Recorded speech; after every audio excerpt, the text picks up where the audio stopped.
Diabetes mellitus adalah penyakit kronis yang ditandai dengan tingginya kadar gula darah. Kondisi ini terjadi karena insulin tidak diproduksi cukup atau tidak bekerja dengan baik. Akibatnya, gula tidak bisa masuk ke dalam sel dan menumpuk di dalam darah. Jika tidak dikontrol, diabetes dapat menyebabkan kerusakan pada berbagai organ, seperti jantung, ginjal, mata, dan saraf. Penyebab diabetes bersifat multifaktorial. Faktor genetik dapat meningkatkan resiko, terutama jika ada riwayat keluarga. Pada diabetes tipe 1, penyebab utamanya adalah kerusakan sel pankreas akibat autoimun. Sedangkan pada diabetes tipe 2, penyebab utamanya adalah resistensi insulin yang sering dipicu oleh obesitas, pola makan tidak sehat, dan kurang aktivitas fisik. Selain itu, perubahan hormon seperti saat kehamilan juga dapat menyebabkan diabetes gestasional. Diabetes terjadi ketika insulin tidak bekerja dengan baik, sehingga glukosa tidak dapat masuk ke dalam sel dan akhirnya menumpuk di dalam darah. Akibatnya, sel kekurangan energi dan tubuh mulai memecah lemak sebagai sumber energi. Pada diabetes tipe 1, tubuh tidak memproduksi insulin sama sekali. Sedangkan pada tipe 2, insulin masih ada tetapi tidak bekerja efektif.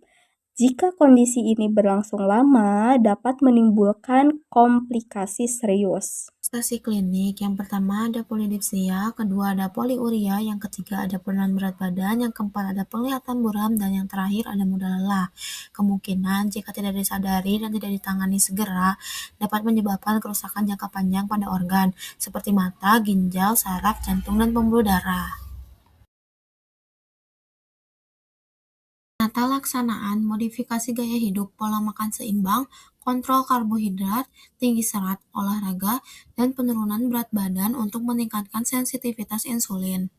Terapi farmakologis, obat oral misalnya metformin atau insulin untuk mengontrol gula darah sesuai kondisi pasien. Terapi modern, inhibitor membantu kontrol gula darah, menurunkan berat badan, serta melindungi jantung dan ginjal. Manajemen risiko kardiovaskular, kontrol tekanan darah, lemak darah, dan berhenti merokok untuk mencegah komplikasi. Monitoring berkala, cek gula darah tiap 3 bulan, serta evaluasi ginjal, mata, dan saraf. Edukasi pasien, pentingnya kepatuhan terapi, pola hidup sehat, dan mengenali tanda hipo atau hiperglikemia. Pengkajian. Yang pertama, identitas pasien, meliputi nama, umur, jenis kelamin, pendidikan, pekerjaan, alamat, dan status pernikahan. Data ini penting untuk mengetahui faktor risiko serta latar belakang sosial pasien yang dapat mempengaruhi pola hidup dan kepatuhan pengobatan. Yang kedua, keluhan utama. Biasanya pasien diabetes mellitus mengeluh sering merasa haus, polidipsi, sering lapar, polifagi, dan sering buang air kecil, poliuria. Selain itu, pasien juga dapat mengalami lemas dan mudah lelah, penurunan berat badan yang tidak jelas penyebabnya, serta luka yang sulit sembuh. Riwayat penyakit sekarang, menggali sejak kapan gejala muncul, frekuensi, faktor pencetus, serta upaya yang sudah dilakukan pasien untuk mengatasi keluhan. Lalu riwayat penyakit dahulu, seringkali adanya riwayat diabetes sebelumnya, hipertensi, obesitas, atau penyakit lain seperti gangguan jantung dan juga ginjal. Lalu riwayat penyakit keluarga, pengkajian meliputi pola makan pasien, jenis makanan, frekuensi makan, serta adanya peningkatan nafsu makan.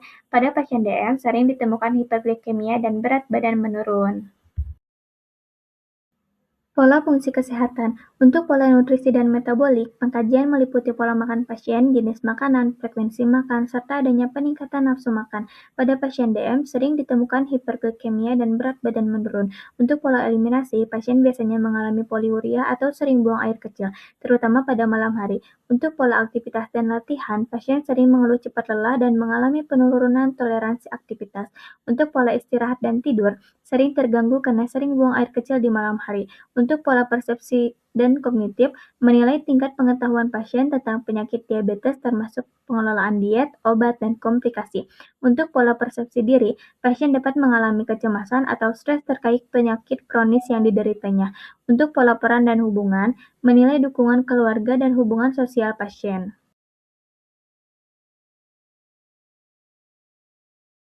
Pemeriksaan fisik dilakukan secara head-to-toe meliputi yang pertama tanda vital seperti tekanan darah yang sering meningkat, nadi, dan juga suhu.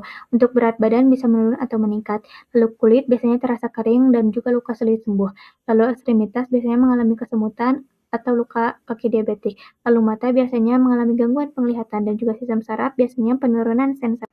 Pemeriksaan penunjang gula darah sewaktu lebih dari 200 mg per desiliter, gula darah puasa lebih dari 126 mg per desiliter, HbA1c lebih dari 6,5%, urinalisis biasanya terdapat gula dalam urin.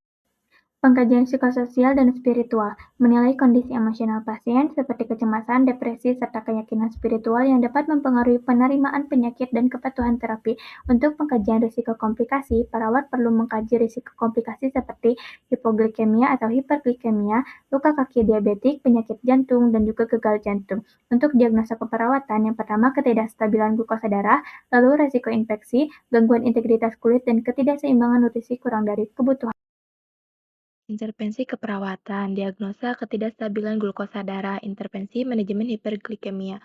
Diagnosa kedua, gangguan integritas kulit, intervensi perawatan luka. Yang ketiga, risiko infeksi, intervensinya pencegahan infeksi. Nah, di sini juga ada intervensi farmakologi. Yang pertama ada metformin, bekerja dengan meningkatkan sensitivitas insulin dan meningkatkan penggunaan glukosa oleh jaringan perifer, serta menurunkan produksi glukosa di hati.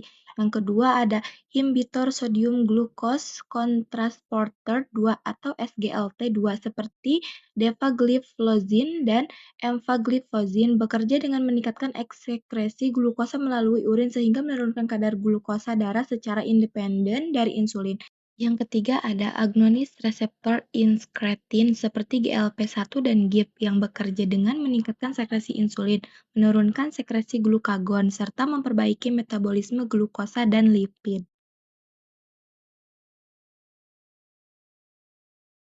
Nah, intervensi non-farmakologi. Yang pertama, pengaturan diet berperan dalam mengontrol asupan glukosa dan mencegah lonjakan kadar gula darah. Pola makan sehat yang rendah gula, sederhana, dan tinggi serat dapat meningkatkan sensitivitas insulin dan mengurangi resistensi insulin. Yang kedua, aktivitas fisik secara teratur, terutama olahraga dengan intensitas sehingga berat yang dilakukan beberapa kali dalam seminggu dapat meningkatkan penggunaan glukosa oleh otot sehingga membantu menurunkan kadar glukosa darah secara signifikan. Yang ketiga, gaya hidup juga berperan dalam mencegah progresivitas penyakit terutama pada individu dengan risiko tinggi atau kondisi prediabetes. Implementasi keperawatan pada pasien diabetes mellitus berfokus pada pendekatan edukatif, promotif, preventif, dan kuratif secara terintegrasi. Dengan perawat berperan penting dalam memberikan edukasi terkait diet, aktivitas fisik, kepatuhan obat, serta pemantauan gula darah secara rutin dan berkelanjutan sesuai kondisi individu. Intervensi juga mencakup dukungan emosional untuk membantu pasien beradaptasi dengan penyakit kronis. Edukasi yang konsisten terbukti meningkatkan pemahaman kepatuhan terapi dan kualitas hidup pasien. Selain itu, edukasi nutrisi, perubahan gaya hidup, serta latihan seperti senam kaki diabetik dilakukan untuk mengontrol gula darah, mencegah komplikasi, meningkatkan sirkulasi, dan menjaga fungsi ekstremitas bawah. Berdasarkan implementasi asuhan keperawatan pada pasien diabetes mellitus, intervensi terbukti cukup efektif dalam membantu pengendalian kondisi pasien, ditunjukkan oleh perbaikan kadar glukosa darah, peningkatan kapasitas terapi, dan perubahan gaya hidup yang lebih sehat. Edukasi berkelanjutan dan dukungan tenaga kesehatan berperan penting dalam meningkatkan pemahaman pasien. Namun, hasil belum optimal karena masih ada hambatan seperti kurangnya konsisten pasien dalam dukungan lingkungan.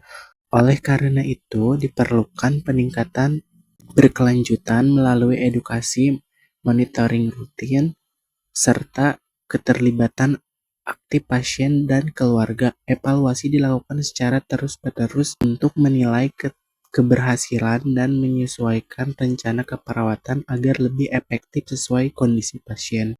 Perubahan gaya hidup dan perilaku kesehatan agar tidak terjadi obesitas. Pola makan seimbang, kaya serat, dan dianjurkan untuk mengurangi asupan karbohidrat olahan dan makanan dengan tambahan gula. Aktivitas fisik teratur setidaknya 30 menit per hari atau 5 kali dalam seminggu. Cek kesehatan secara rutin agar bisa memantau kondisi secara berkala. Lalu, mengkonsumsi obat secara rutin dan sesuai resep